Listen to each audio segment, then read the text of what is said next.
Në heshtjen e lopës flet Zoti. Ai qëndronte në këmbë, në majën e një kodre të qetë, ku era e lehtë ledhatonte barin e njomë, sikur fshfërima e saj të ishte një lutje e heshtur drejtuar qiellit.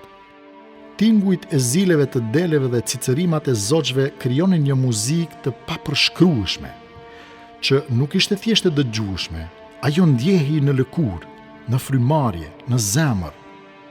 Lopët dhe delet shpërndaheshin në livade të lira e të qeta, sikur të ishin pjesë e një koreografie të shkruar me dorë hynore.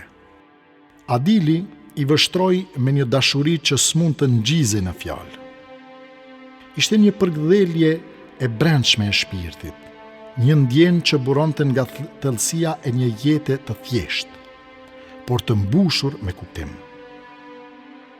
Që kur kishte hapur sytë në këtë botë, ai nuk e kishte ndarë ditën nga kafshat, balta, kodrat dhe heshtja e natyrës që fliste më shumë se çdo qytet. Por, ndryshe nga çobanët që njihte bota, Adili ishte lexues. Librat ishin udhërrëfyes e tij të padukshëm. Në çantën e vjetër prej lëkure, gjithmonë fshihej një faqe për të zbuluar. Ai nuk udhtonte me këmbë, ai udhtonte me mendje. Leximi e nxirrte përtej kodrave, përtej fushave në thellësitë e dijes dhe misterit. E megjithatë, nga të gjitha librat që kishte lexuar, asnjë nuk ja kishte shpjeguar kurrë plotësisht një pyetje të vetme që e përndiqte si një mister i përjetshëm.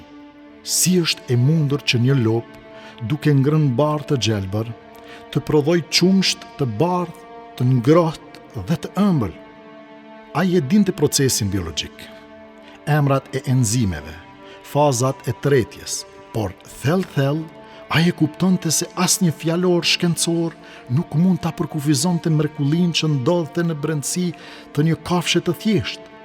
Aty, në thellësitë të trupit të lopës, ndodhte një alkimi e çuditshme, një shndërrim i barit në një lëng që ushen jetë, që rrit fëmijë, që qetëson shpirtin. Ai e përftyronte brendinë e lopës si në laboratori padukshëm, ku qelizat flisnin me njëra tjetrën, me një gjuhë që asnjë njeri nuk e kishte mësuar. Aty nuk ishte kimist, nuk ishte komand, as plan të shkruar, por çdo gjë ndodhte me përpikëri të frikshme. Bari, pasi ka fshohej dhe këlltitej, nuk zhdukej në errësirë. Ai fillonte një udhtim transformues. Kalonte në barkun me 4 dhoma, ku enzimat nuk ishin thjesht substanca, por urdhra të padukshëm që ndryshonin thelbin e çdo grimce, si një orkestër e padukshme që dinte përmendësh simfoninë e krijimit. Si është e mundur, po shpëriti. Çfarë force e padukshme urdhëron që prej një bime të thjeshtë të lind diçka kaq e përkryer, kaq e bardhë, kaq jetësore? Lopa nuk e kuptonte këtë proces. Ajo nuk e dinte se brenda saj ndodhej një nga mrekullitë më të mëdha të ekzistencës.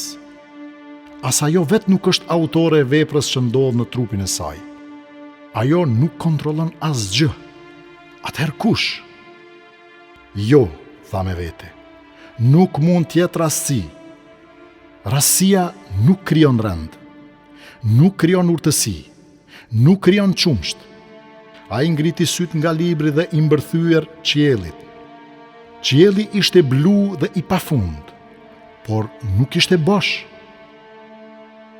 Ai nuk fliste me fjalë, por me prani, me qetësinë e dritës, me heshtjen që të mbush. Në atë moment, diçka brenda tij u dridh, jo frikë, por njohje. Njohje e një pranie që nuk mund të përkufizohej, por që ndjehej më shumë se çdo gjë tjetër. Ai përshpëriti me zë të ulët, si një lutje që buronte nga thellësia e një zemre të qelur. Zoti. Sepse vetëm një Zot i gjithdijshëm mund të kishte vendosur kaq elegancë në një proces kaq të fshehtë. Vetëm ai mund të kishte shpikur një rrugë për ta shndruar barin në çumësht. Pa ndihmën tonë, pa dijen tonë, pa pranimin tonë.